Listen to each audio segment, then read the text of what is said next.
Hare Krishna, dear devotees, thank you very much for being here on a working day, on a Monday evening, to hear about Krishna on a weekend. I believe is relatively easy because the work commitments are not there. But on a working day, when you have projects and deadlines and your managers, and you know it better than me, amidst all of that, to come and hear about Krishna, I think it's worth congratulating ourselves that at least we have made it this far. So I wholeheartedly want to thank all of you all for being here, for genuinely inspiring me with your presence. If none of you all are there, I would not be speaking about Krishna, but all of you all have decided to come from different parts.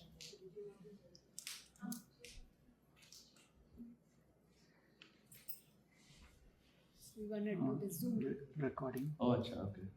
Where is it? Oh, here.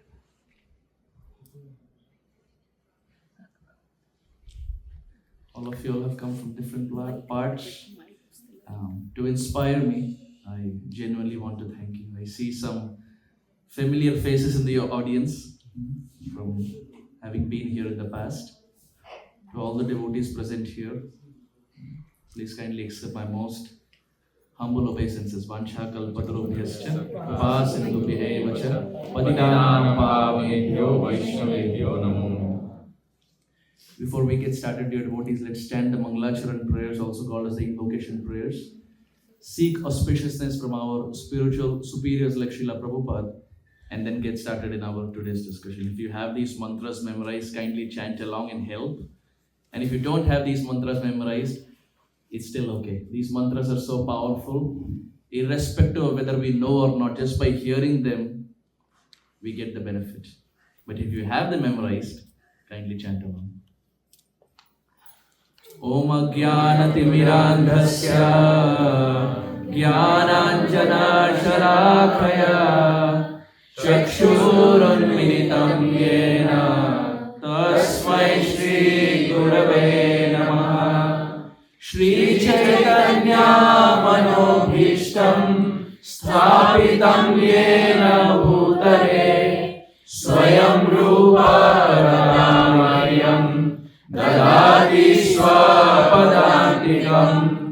Vandeham Shri Guru Shri Yuta Padakamalam Shri Guru Vaishnavascha Shri Rupam Sagrajatam Sahagana Raghunatamitam Tam Sajivam Sadvaitam Savadhutam Parijana Sahitam Krishna Chaitanya Devam Śrī Nārada Krishna Pada Sahagana Lalita Śrī Vṛhad He Krishna Karuna Sindhu Dīnabandhu Jagatpate Gopesha Gopika Kanta Radha Kanta Namostute Tapta Kanchana Gaurangi Radhe Vrindavaneshwari Rishabhanusute Devi Pranamami Hari Priye Namo Vishnupadaya Krishna Preshthaya Bhutale Srimate Bhakti Vedanta Swami Namane Namaste Saraswati Deve Gauravani Pracharine Nirvishesha Shunyavadi Paschadya Ishwatarine Jaya Shri Krishna Chaitanya Prabhu Nityananda Shri Advaita Gadadhar Shri Vasadi Gaura Bhakta Vrinda. All together. Hare Krishna, Hare Krishna, Krishna Krishna, Hare Hare, Hare Rama, Hare Rama, Rama Rama, Hare Hare. Gurave Gaurachandra Chandraya Radhikayai Tadalaye Krishnaya Krishna Bhaktaya Tadbhaktaya Namo Namaha. Shri Chaitanya Mahaprabhu ki Jai, Shri Nityananda Ram ki Jai, Samasta Gaura Bhakta Vrinda ki Jai, Dai Gaura Premanande. Once again, really want to thank all of you all, and particularly the host, Gaurav Prabhu and Shruti Mataji in their Ram Kripa abode, for very kindly allowing us also be the recipients of Ram Kripa. Because you opened the door, we could enter the house and also be the recipients of the mercy of Prabhu Shri Ram. Thank you very much. We see that in this month of Kartik, which is the most holiest month, needless to say, we have heard the glories of Kartik different times from different speakers, year after year, and we have been practicing for years and decades together. So I wouldn't get into the details of or the glories of Kartik or Kartik Mahima. But we see this month in Bhakti Rasamrita Sindhu is called as Urja Vrat. What is it called? Urja Vrat. Urja means strength. In this month of Kartik, different devotees take different vrats. Some may take the vrat of not eating sweets. Very common. Because that's the most difficult to control, right? That's the most difficult. No sweets, no fried, no bhaji bonda. It's very difficult. Especially if you come to Seattle side, it's even more difficult because when the weather is gloomy and it's drizzling and raining, that's the time everyone likes to eat fried and bhaji and all those things. So to control that in that weather is an austerity in itself. Different devotees some take the vrat of attending Mangalarti every day. Right? Some take the vrat of chanting more than 16. Some take the vrat of hearing more katha than usual. Different devotees, different vrat based on the capacity one has. But these vrats that we take, on the first day the enthusiasm is sky high.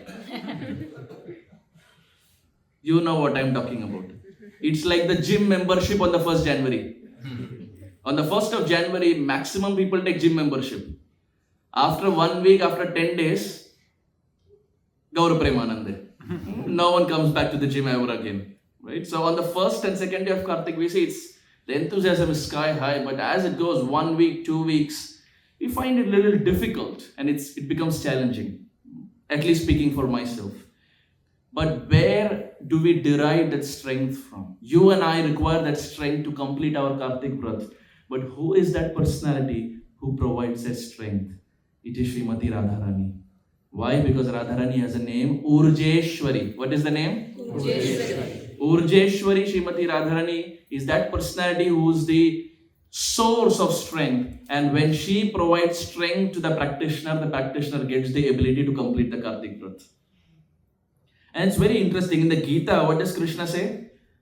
Balam balavatam chaham kamaraga vivarjitam dharma viruddha bhuteshu kamosmi bharatarshava. Krishna says, of those who have strength, I am the personality who provides them strength. But interestingly, in the land of Vrindavan Dham, he who is also very strong, he gets defeated by the spiritual strength of Srimati Radharani. She is called Urjeshwari. So if anyone desires to complete the Kartik Vrat in the same spirit, in the same enthusiasm, in the same mood in which they started the Vrat, then Srimati Radharani is the personality. So offering our head, our heart, our mind and our life at the lotus feet of Srimati Radharani, let's get started in our today's discussion. Srimati Radharani ki Jai. We see that in a book called Śrī Chaitanya Charitamrita, very popular, and Bhakti Ratnakar, these two books profusely glorify the lineage of Srila Rupa and Sanatana Goswami. Srila Rupa and Sanatana Goswami are the fountain heads of our Gaudiya Sampradaya. Jaya Rupa Sanatan Bhatta Raghunath, Shri Jeva Gopala Bhatta Dasa Raghunath. These 6 Goswamis are the essence of Gaudiya Sampradaya, and of them also the icing on the cake is Rupa and Sanatan. Srila Rupa Goswami and Sanatan Goswami, it's very beautifully explained in Chaitanya Charitamrita that their father had 6 sons. Rupa and Sanatan's father had 6 sons, and Rupa, Sanatan and his brother were the last 3. They went by the name Amar, Santosh and Vallabh. They were the last 3. And interestingly, Santosh and Amar were very, very inclined to Srimad Bhagavatam, very inclined to Krishna. But their brother Vallabh was dependent on Ram Kripa. He was dependent on the mercy of Sri Ram. He was a devoid Ram Bhakta. So many times even Chaitanya Mahaprabhu spoke to him, but still in the presence and proximity of Chaitanya Mahaprabhu, his heart was still sold out to Prabhu Sri Ram. But we find Santosh and Amar were really surrendered to the lotus feet of Krishna, very attracted to Srimad Bhagavatam. Our Acharyas explained one time when Sanatan Goswami was very small. His name was Amar. When he was very small, he had a dream. And in the dream, he saw a brahmana come and give him Srimad Bhagavatam. Amazing dream, right? We get different kinds of dreams. And sometimes in our dream, we are in Austin, sometimes we are in Dallas, sometimes we are somewhere else. In the morning, we get up, reality hits. But seldom do we get a dream where morning we open our eyes, or in the night time when we are sleeping, we get a dream where someone is gifting us a Bhagavatam. It's Bhadra Purnima and dream also. And here is Sanatan Goswami who gets a dream that in the dream a brahmana is gifting him a Bhagavatam. Lo and behold, when he gets up in the morning, that same brahmana is there at the door with a Bhagavatam in his hand. And Sanatan Goswami at this point was only 6 years old. How old are you? 8. So 2 years younger to her. Sanatan Goswami gets a dream of a brahmana gifting Bhagavatam. Next day morning, that same brahmana is there at the door having a Bhagavatam ready to gift him. As time unfolds, these 2 brothers end up working for Nawab Hussain Shah, as the popular story goes. Nawab Hussain Shah being a Muslim ruler, Rupa, Sanatan and his brother, that is Anupam, Vallabh, who later becomes Anupam. All 3 of them were working as chief minister, finance minister, treasurer, etc. Now what's fascinating is, Bhakti Ratnakar explains the father of Rupa and Sanatan who was there, his name was Śrī Kumara. He was such a devoid or such a staunch brahmana, please hear this, he was such a staunch brahmana that if in a day he saw someone who was a meat eater, he would fast all day. If he saw someone who was a meat eater, he would fast all day. Please don't even try doing this in the present time. It will not even work out. The moment we step inside our office, literally every person we see in the present day is into this. But we take the essence. Their father was such a strong brahmana that if he saw someone who was a meat eater, all day he would fast. And now imagine his predicament. His 3 sons are working for a Muslim king who is a meat eater.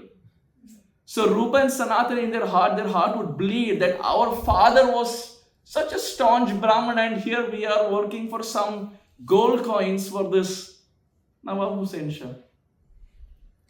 Every single day, they started hearing about Sri Chaitanya Mahaprabhu. At that time, Sri Chaitanya Mahaprabhu was a grahastha in Navadvip.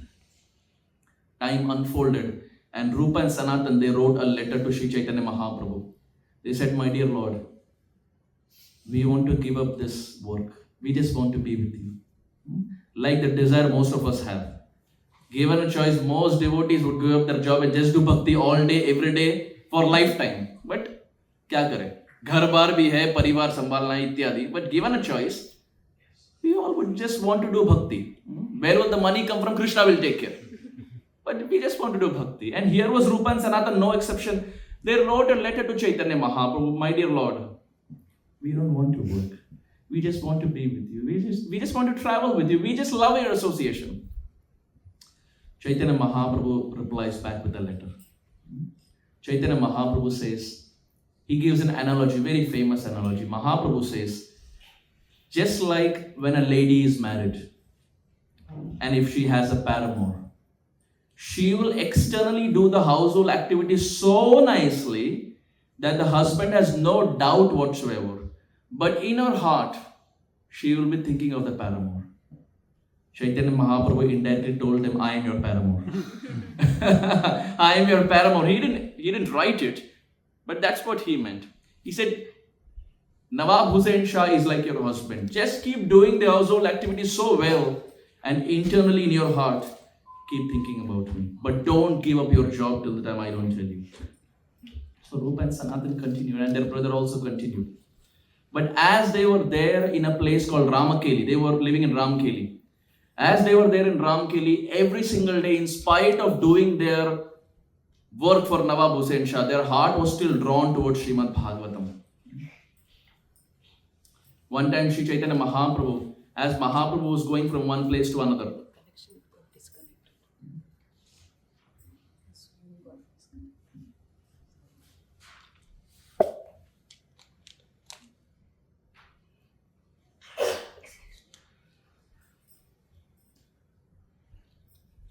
we'll continue. Yeah, sorry.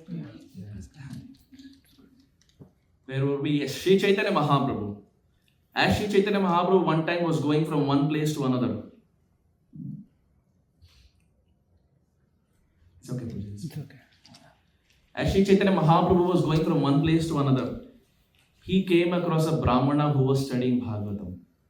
And as the brahmana saw Chaitanya Mahaprabhu, he got out of respect, out of reverence. Imagine you're studying Bhagavatam and your Gurudev walks in. You keep the Bhagavatam to attend to your Gurudev. And here is the Guru of all Gurus, Sri Chaitanya Mahaprabhu coming. Krishna Vande Jagat Guru. And that same Krishna is coming as Mahaprabhu. So now this Brahmana kept the Bhagavatam to the side to go and meet Chaitanya Mahaprabhu. Mahaprabhu said, no, continue Bhagavatam. Please continue Bhagavatam. I also want to listen. And this Brahmana continued. And Chaitanya Mahaprabhu was the only person in the audience. Only one person. And the person continued reading. He went on for 1 hour. And Mahaprabhu was hearing the Bhagavatam for 1 hour. There was no one in the audience. And then the Brahmana stopped. Chaitanya Mahaprabhu said, don't stop, continue. Aniyor, please continue. They went on for another 1 hour. It became 2 hours and Chaitanya Mahaprabhu was completely dipped in Bhagavatam. This Brahmana then stopped. Chaitanya Mahaprabhu said, no, don't stop, continue. Please continue reading Bhagavatam. It became 3 hours. The 3 hours became 4 hours. The 4 became 6 hours. The 6 became 8 hours. There was only one person in the audience, Chaitanya Mahaprabhu. And for 8 hours, Mahaprabhu was hearing Bhagavatam. And finally, the Brahmana again stopped. Chaitanya Mahaprabhu said, no, continue. The Brahmana said, my dear Lord, my jaws are hurting. Please, your taste is such that you will never stop. But my dear Lord, I am a human. My jaws are paining. Maaf kar do, Prabhu. I want to stop. And Mahaprabhu was so happy. Just by hearing Bhagavatam, he embraced him and said, from this day onwards, your name will be Bhagavat-acharya. Because you have such staunch love and taste for Srimad Bhagavatam. That was Chaitanya Mahaprabhu. For 8 hours, he could go non-stop. And there was no one in the audience. It's very funny, in Maharashtra they say this. One time, Tukaram Maharaj, very popular personality, Tukaram Maharaj. One time, Tukaram Maharaj in his village, he was giving a katha in Marathi. And as he was giving a katha, he started at about 8 o'clock at night. Same time that we are starting. He started at about 8 at night. And he continued. And his katha was such, he went on from 8 at night to next day morning 5 o'clock. He went straight 9 hours. And he was talking. And the fascinating point was his eyes were closed. So he didn't care whether audience is there or not. Katha was going on. For 9 hours, Tukaram Maharaj spoke katha. And finally, his eyes opened. And he saw one person in the audience. He was happy. Oh, this person has so much taste. For 9 hours, he is hearing katha. He went to him, Tukaram Maharaj. He went to him and said, you are really blessed by the Supreme Lord. For 9 hours, you have been hearing. That person looked at Tukaram Maharaj and said, no, I was not here because I have taste. I was waiting when you will finish the katha because the place where you're sitting, that mat belongs to me. The katha will end, I can take my mat and go. Tukaram Maharaj said, my goodness. After hearing for 9 hours, this is the realization. But here was Chaitanya Mahaprabhu. He didn't hear because there was a mat. He heard it because Samsiddhir Haritoshanam. He was hearing it for Krishna. And he was getting happiness. So sometimes the Kali Yuga mindset is we are drawn by the numbers. How many are there on YouTube? How many subscribers? How many followers? Facebook likes, comments, shares, so on and so forth. But Srila Gaur Govinda Maharaj would say this is Kali Yuga's biggest trap. The way Maya tricks is by the virtue of numbers, she puts the spell wherein the person starts thinking, if so many would have been there, it would have been nice. If so many would have been there, it would have been much better. But we see from Tukaram Maharaj and Chaitanya Mahaprabhu, both of them were not behind numbers. How about our Srila Prabhupada? When Prabhupada was speaking at the Bowery, before the 26nd Avenue, there was no one who was there. One time Prabhupada, he sat down to speak. Not a single person turned up. He would do Monday, Wednesday, Friday classes. Not a single person turned up. And Prabhupada closed his eyes and gave class. He had a small recorder, he recorded and he gave his class. Pura class akhele diya. He opened his eyes, no one was there. And dear devotees, that class that he gave at the Bowery when no one was there ended up becoming the introduction to our Bhagavad Gita as it is. It was not written, it was given at a time when no one was there in the audience. Proving the example that the devotional activity we do should not be centered around numbers or audience. When Sripad Ayendra Prabhu started the 24-hour Kirtan, there was no one practically. He was the only harmonium player, he was the only mridanga player, he was the only kartal player. There was no one. So one time one person came up to him and said, Prabhuji, why don't we do Kirtan in the evening, prime time? If we do in the evening, more people would be there. More audience will be there. And Sripad Ayendra Prabhu, when he heard that, he said, who is the audience? Is the audience people or is the audience Radha Shyama Sundar? And that person was taken aback. Ayendra Prabhu said, the audience is Radha Shyama Sundar. He said, my audience Radha Shyama Sundar is always there with me. So then why should I wait for evening? I will do morning, afternoon, evening and night. So similarly, our audience is Radha Kalachandji. And he is always there in the altar.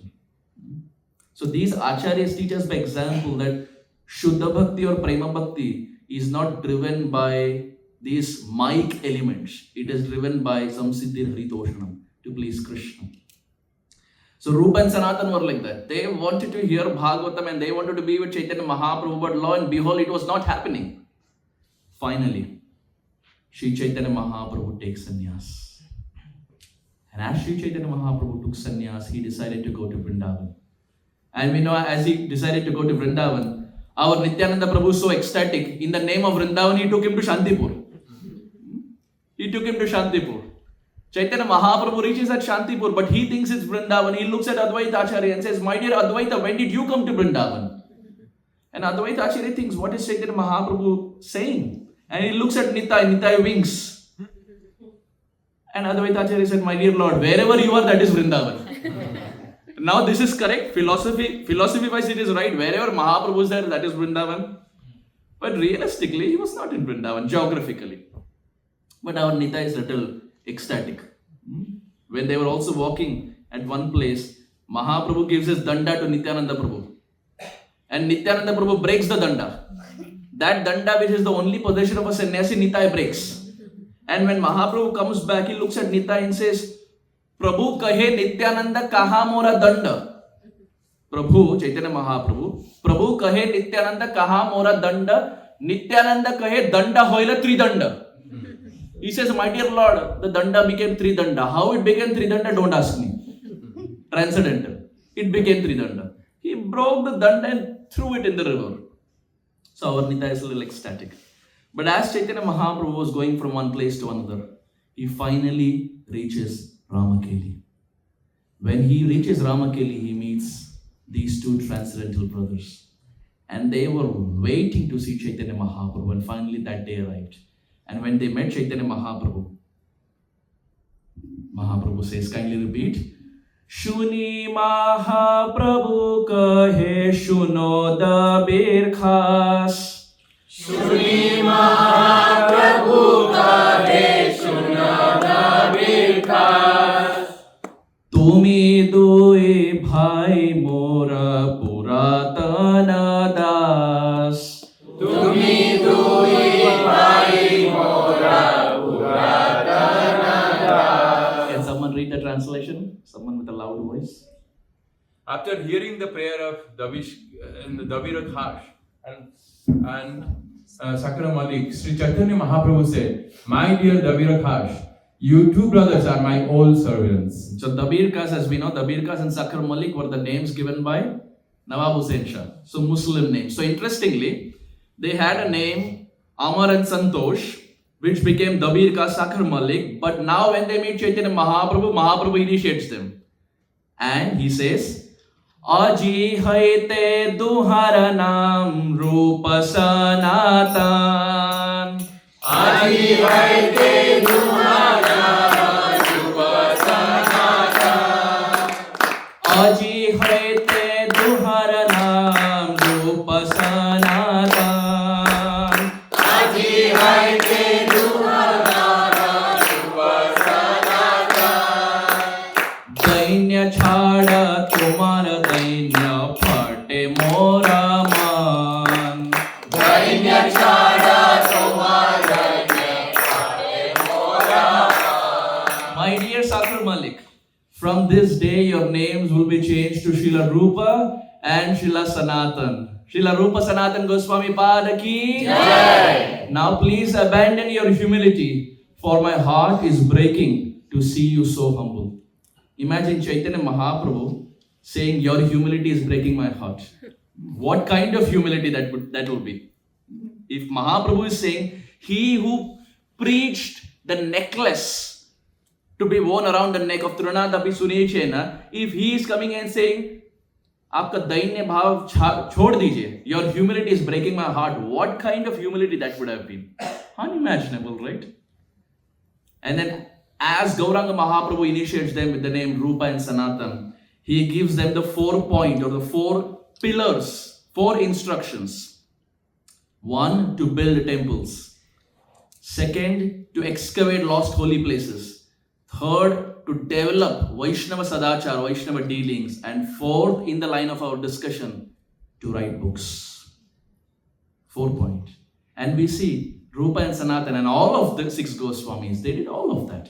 They built temples, they wrote books, they developed Vaishnava Sadachar, they excavated lost holy places. The Vrindavan that we look forward to go to, the Kartik Yatras of our Gurudevs that we look forward to go to, is because of these 6 Goswamis.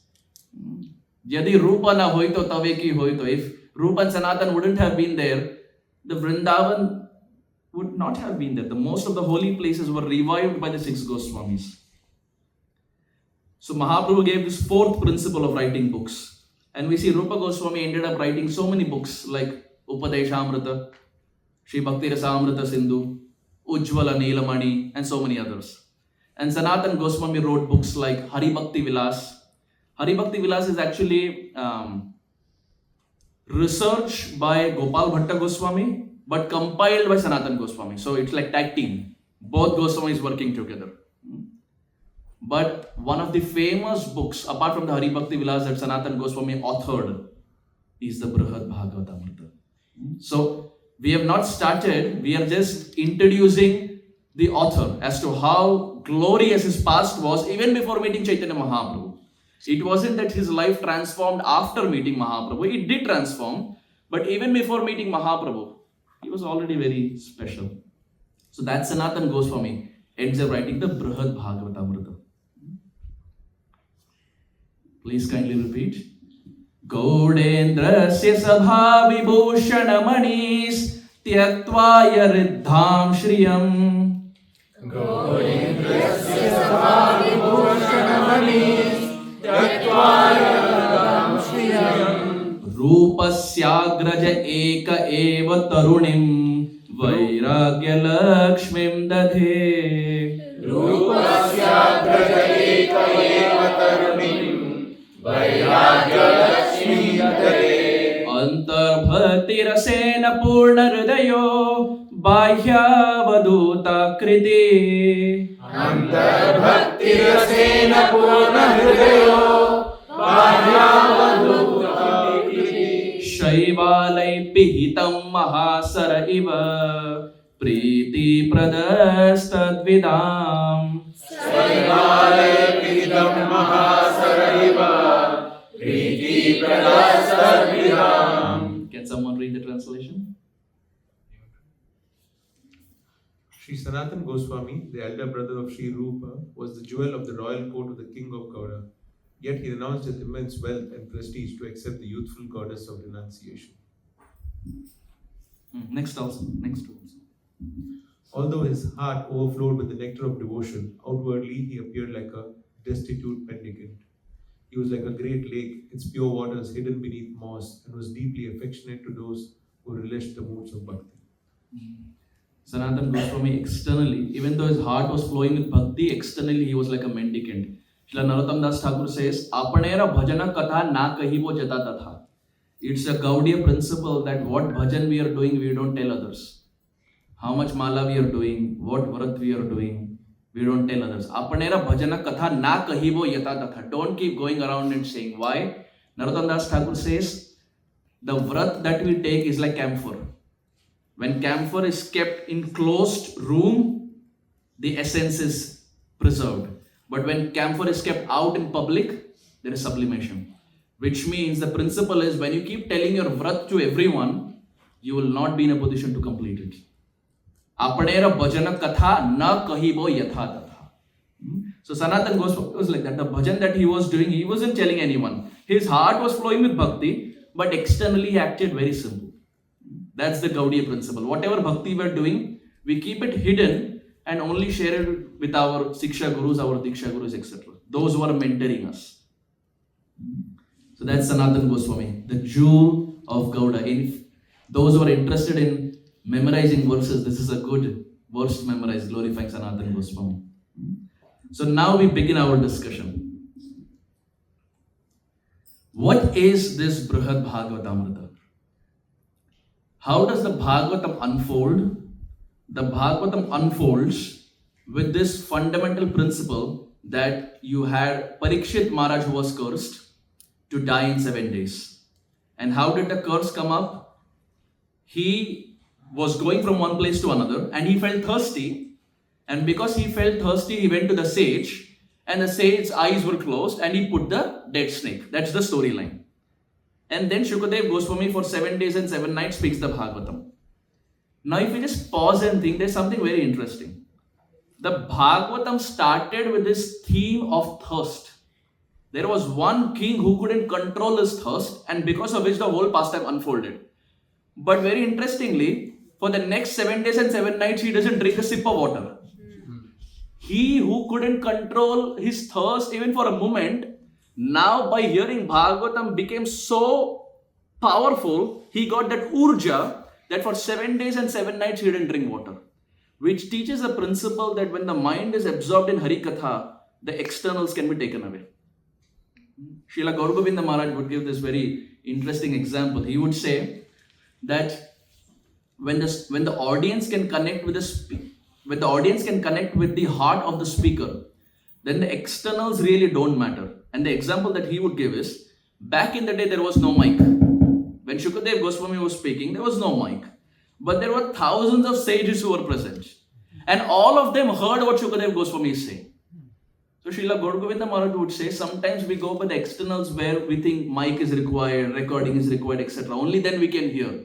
But Gaur Govinda Maharaj would say, when the person reaches a level where he can connect with the speaker, heart to heart, then even if these externals are not there, you can still understand the Harikatha that's flowing. Because that's how Parashara Muni, Vyasadev, Narad Muni, they were all sitting and there was no mic. And all of them heard Bhagavatam. That's principle number one. And the second is, when the mind is absorbed, Parikshit Maharaj, who was thirsty, now did not feel thirst. In fact, after day 5, on day 5, in fact, the 10th canto of the Bhagavatam, Shukadev Goswami looks at Maharaj Parikshit and says, Maharaj Parikshit, if you want, we can pause and you can drink water and you can have prasad and then we can continue. Vayam dhanyatama loke guropi kshatra bandhava Vayam pibamu hustvatva punyam krishna kathamrtam. When Shukadeva Goswami says this, Parikshit Maharaj says, my dear Gurudev, what you are feeding me is greater than water. It's quenching not just the material thirst, it's quenching my heart. Oh Gurudev, please don't stop. Please don't stop because I don't have time. 5 days are done, I have only 2 days. Please continue. Now after the 7 days Katha was done, the story unfolds wherein Takshak bird was supposed to come and kill Maharaj Parikshit. But before the Takshak bird came and killed Maharaj Parikshit's mother, who's Maharaj Parikshit's mother? Uttara. It's already there. Uttara came to Maharaj Parikshit and said, I didn't have the good fortune of hearing 7 days Katha, but you had the good fortune. Can you in just essence, saransh, in quick crash course, as much as possible, can you quickly tell me what the essence were? Don't go through everything, but just outline the principles, whatever Shukadeva Goswami told you. Blessed Uttara said, my dear son, please extract the essence of what Shukadeva has taught you and quickly reveal it to me as if churning the nectar of immortality from the ocean of milk. What Maharaj Parikshit later spoke to his mother Uttara became the Bṛhad Bhāgavatāmṛta. So the Bṛhad Bhāgavatāmṛta is a continuation of Srimad Bhagavatam, but the speakers are different. Bhagavatam speaker is Shukadeva Goswami, the audience is Parikshit Maharaj. Bṛhad Bhāgavatāmṛta, the roles reverse, the speaker becomes Maharaj Parikshit and the audience becomes Mother Uttara. And this Bṛhad Bhāgavatāmṛta flows in two directions. One is the pastime, the first pastime that we will be discussing today and tomorrow, is Narad Muni's search of finding who is the greatest recipient of Krishna's mercy. Bhagavan ka kripa sabse zyada kisne prapt kiya hai? Who is the biggest recipient of Krishna's mercy? And Narad Muni goes around the globe. We will see that. And the second story that unfolds on the Bṛhad Bhāgavatāmṛta is about a small cowherd boy from Govardhan called as Gopakumara. Two different stories, but beautiful principles that echo what Srimad Bhagavatam speaks about. So in essence, what is Bṛhad Bhāgavatāmṛta? It's a conversation between Maharaj Parikshit and his mother Uttara about the essence of Srimad Bhagavatam. That's why it's called Bṛhad Bhāgavatāmṛta. Bṛhad means the louder. Like we say, book distribution is Bṛhad Mridanga. Why Bṛhad Mridanga? Because the normal Mridanga that we have, if someone plays the Mridanga now, it can be heard inside the room. Bṛhad Mridanga, the books are called Bṛhad Mridanga because wherever they go, it can be heard. So it's a louder Mridanga. Bṛhad Mridanga Transcendental Book Distribution. Similarly, this is called Bṛhad Bhāgavatāmṛta. Why? Because this is echoing the principle of Srimad Bhagavatam, and it's written by Sanatana Goswami, who is the older or the bigger brother of Srila Rupa Goswami. So it's very interesting, both brothers, Sanatana Goswami writes Bṛhad Bhāgavatāmṛta, and the younger brother Rupa Goswami writes Laghu Bhāgavatāmṛta, correct? Writes Laghu Bhāgavatāmṛta. Laghu means small, Bṛhad means big. Bṛhad Bhāgavatāmṛta is storyline. Philosophy is there, but storyline. Laghu Bhāgavatāmṛta is more philosophical. So that's how both brothers do 50-50 and they speak the message of Srimad Bhagavatam. So this was an introduction. Now the story starts. This was an introduction to the speaker, to the book, because if you don't know who the speaker is, if you don't know what the book is about, we will not be able to experience the sweetness. So now we will start. This Bṛhad Bhāgavatāmṛta starts with a brahmana at the holy place of Prayag. How many have been to Prayag? Varanasi. Prayag, Varanasi. Very beautiful place. I was there about 2 years ago. And it's such a beautiful place. Why? Because it's the place where Mahaprabhu spoke to Rupa and Sanatana. Chaitanya Mahaprabhu spoke to Rupa Goswami at a place called as Dashashwamedha Ghat. For 10 days, Mahaprabhu spoke one-on-one. Krishna spoke to Arjuna, but it was very fast, 48 minutes, Bhagavad Gita. But Mahaprabhu goes one notch higher and speaks for 10 days to Rupa Goswami. But then he goes couple of notches higher and then speaks to Sanatan Goswami at Manikarnika Ghat for 60 days. For 60 days Chaitanya Mahaprabhu speaks. Imagine your Gurudev comes to you and for 60 days one-on-one. Rajavidya Rajaguhyam. Only you know what the discussion is. And Chaitanya Mahaprabhu does that one-on-one with Rupa and Sanatan. So this Bhagavatamrita starts with a brahmana at the holy place of Prayag, that is the Sashwamedha Ghat. And what is he doing? He is worshipping Shaligram. You see, we have Shaligrams, we have deity form, and we have Shaligram. Actually, if you see very, very interestingly, Shaligrams are never purchased. Deities, when we go to shop, we pay X rupees, X dollars, and then we get deities. But Shaligrams, we never put a price tag. What is the understanding? The basic understanding is you cannot put a price tag on Krishna. So now the question arises, Prabhuji, then how are we putting a price tag on the deity? The reason we put a price tag on the deity is for the efforts of the sculptor. The effort that he is putting, we are paying for that, we are not paying for Krishna. But for Shaligram, it is naturally found in Kaligantaki river and it is the Vajrakita insect that is there that makes the design. So because it is naturally made, there is no price tag. But the underlying principle is wherever Thakurji is there, price tag cannot be put. Why? Because Lakshmi serves his speech. He is Lakshmi Kant. What price tag can be put for the Supreme Lord? So here the Brahmana is worshipping Shaligram.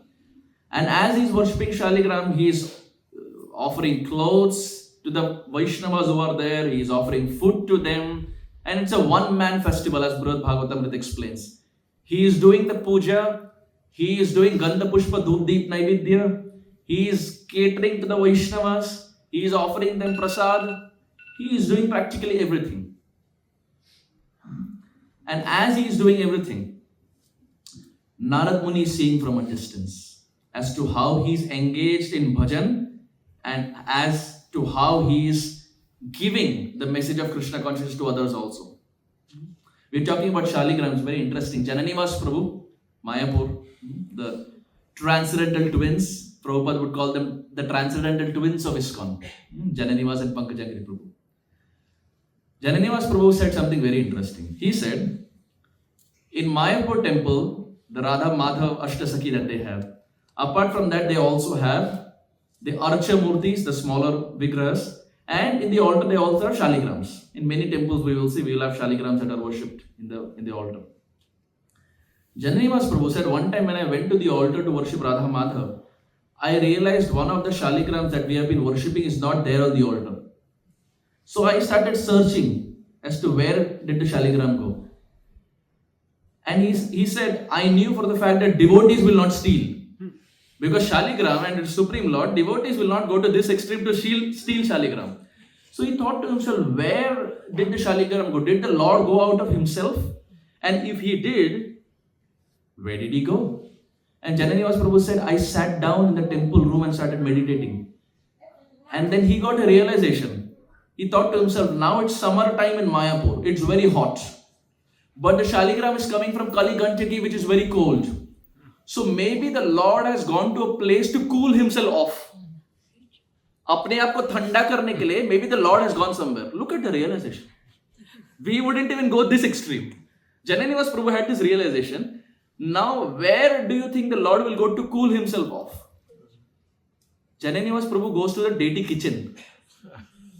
He goes to the deity kitchen, he opens the fridge to see if the Shaligram is there, whether the Lord has naturally come. He opens the fridge, he doesn't find the Shaligram. Because naturally, how would you find the Shaligram there? He opens the freezer, naturally he doesn't find the Shaligram there either. Then he closes the fridge and the freezer.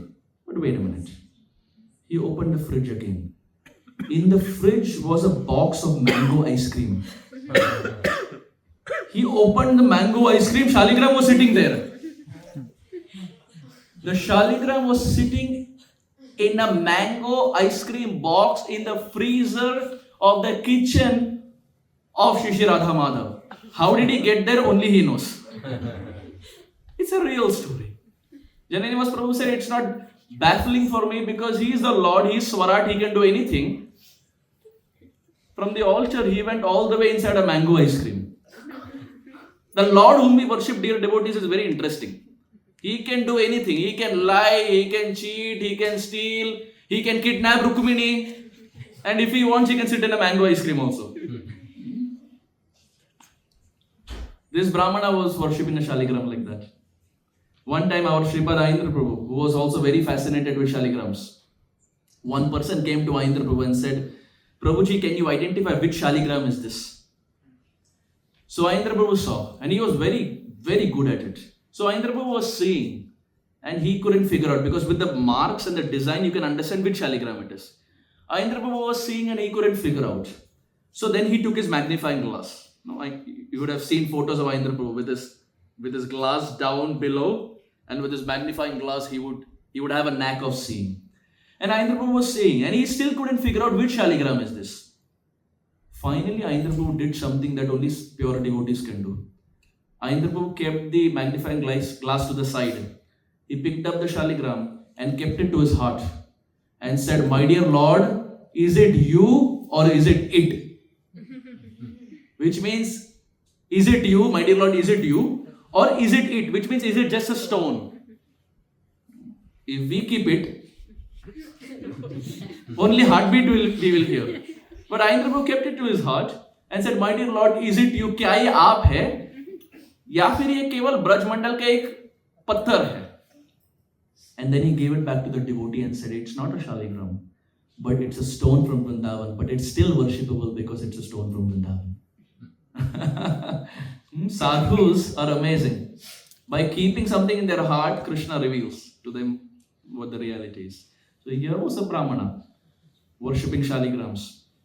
I remember when we got married, so from her family side, one of the gifts I got was shaligram. That was one of the dowry that I got from her side. It was shaligrams. And I didn't know whether I can worship shaligram, whether I have the adhikar to worship shaligram. So I was at the Govardhan Eco Village. And we decided to go to Srila Radhanath Swami Maharaj. And I said, Maharaj, we have these shaligrams. Do I have the permission? Can I worship? Because I thought if Maharaj says yes, I will. If he says no, then we will not. So I showed it to Maharaj. And he looked. And then he said, you can ask Srila Radha Govinda Maharaj. I said, okay. Radha Govinda Maharaj is my Gurudev. Srila Radhanath Swami Maharaj is her Gurudev. So he said, you can ask Srila Radha Govinda Maharaj. I said, okay. And then he walked 2 steps up. And then he called his servant, Pranavananda Prabhu. And he told Pranavananda Prabhu, get Tulsi. So he went and he got Tulsi. And Srila Radhanath Swami Maharaj offered Tulsi, offered obeisances. And he said, now you can worship shaligrams. So I said, okay Maharaj. And then I didn't know how to worship. So I said, Maharaj, how do I worship? What's the vidhi to worship? He said, that you ask Radha Govind Maharaj.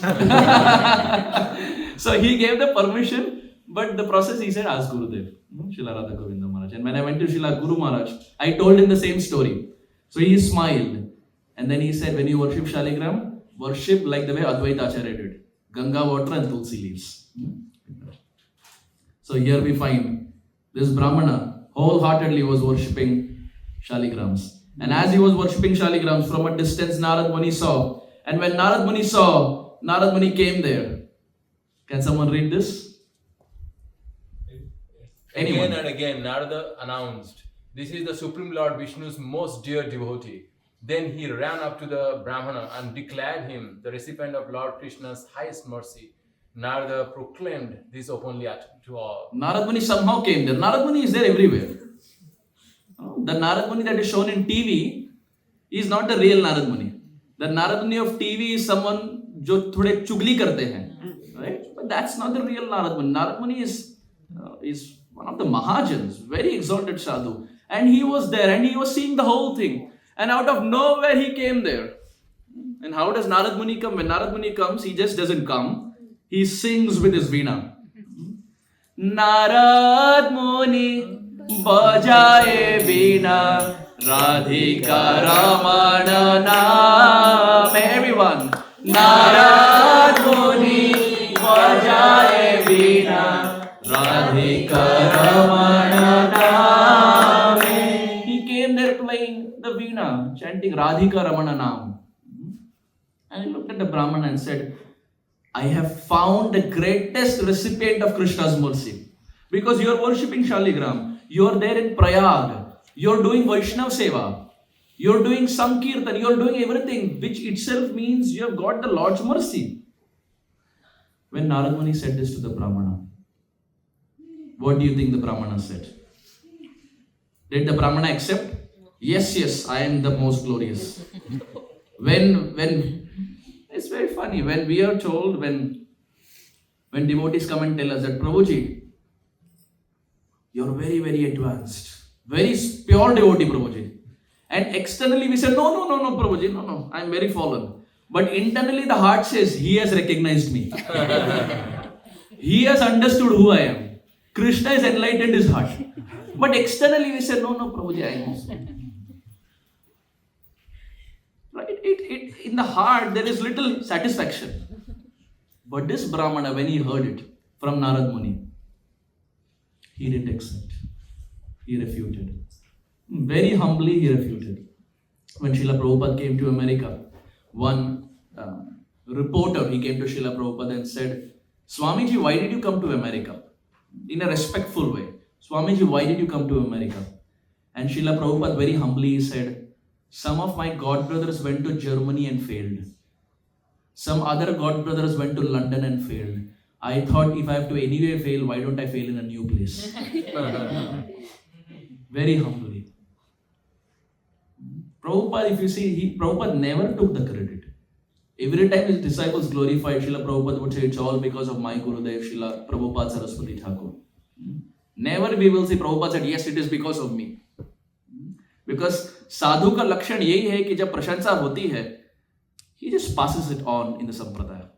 When devotee is praised, he gives it back to his Gurudev, who gives it back to his Gurudev, and the sampradaya continues. So this Brahmana, when he heard it, he refuted. And this Brahmana sends Narada Muni to a southern king. He says, in the south there is a king and he is better than me. So he just doesn't refute. He refutes and gives a logical answer why he thinks there is someone better than him.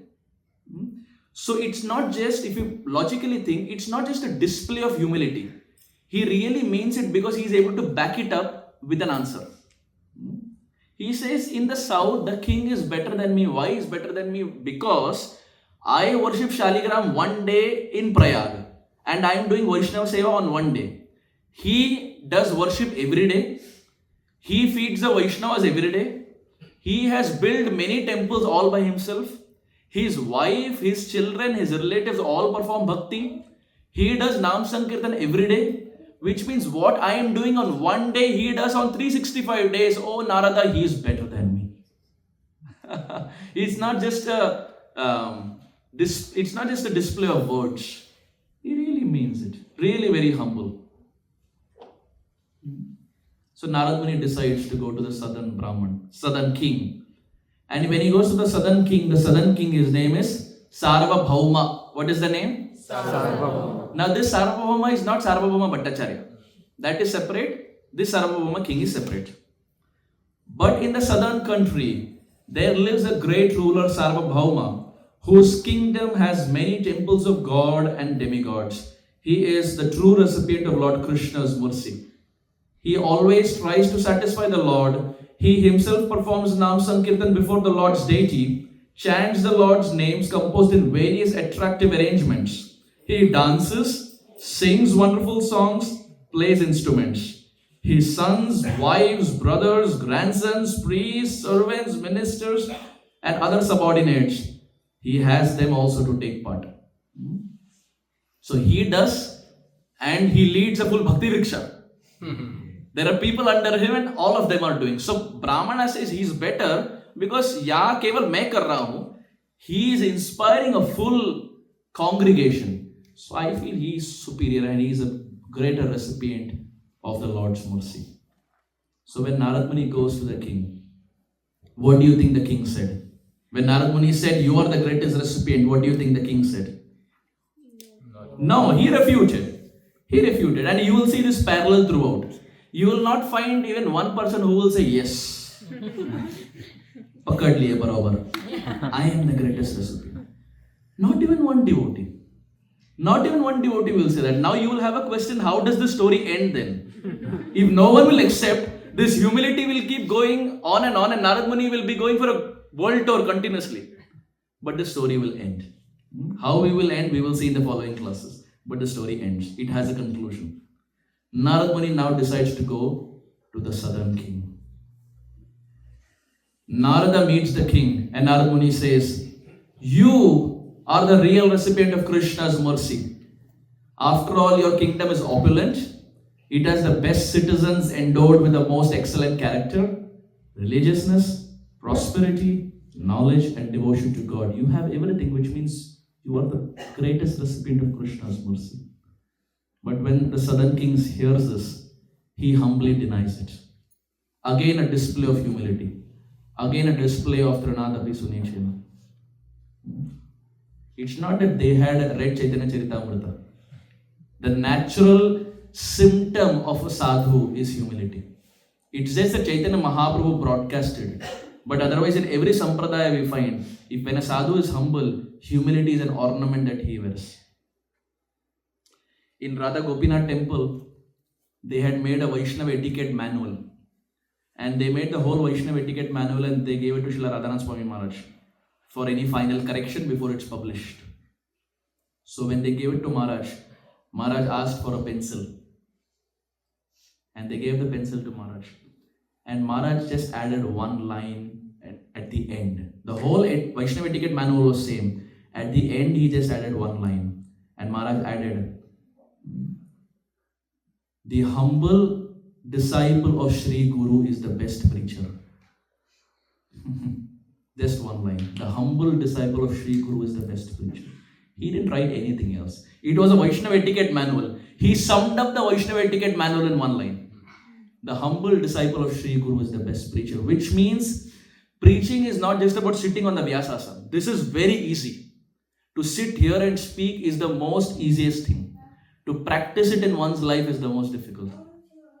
There's a quote of Prabhupada where Prabhupada says, preaching is a 24-hour activity. Sometimes we have to open our mouth. He says preaching is a 24-hour activity. Sometimes we have to open our mouth. The definition that we have is we feel preaching is speaking constantly. But the definition that Prabhupada gave was preaching mostly is through our character. Sometimes we have to speak. So it's a very nice statement. Preaching is a 24-hour activity. Sometimes we have to open our mouth. And here in Radha Gopinath, that Maharaj wrote, a humble disciple of Shri Guru is the best preacher. And we see in the brahmana and the king, both of them indeed are the best preachers because both of them did not take the praise upon themselves. What happens next? We will see in our tomorrow's discussion. Gaura Premanande. Thank you very much. Hare Krishna. Hare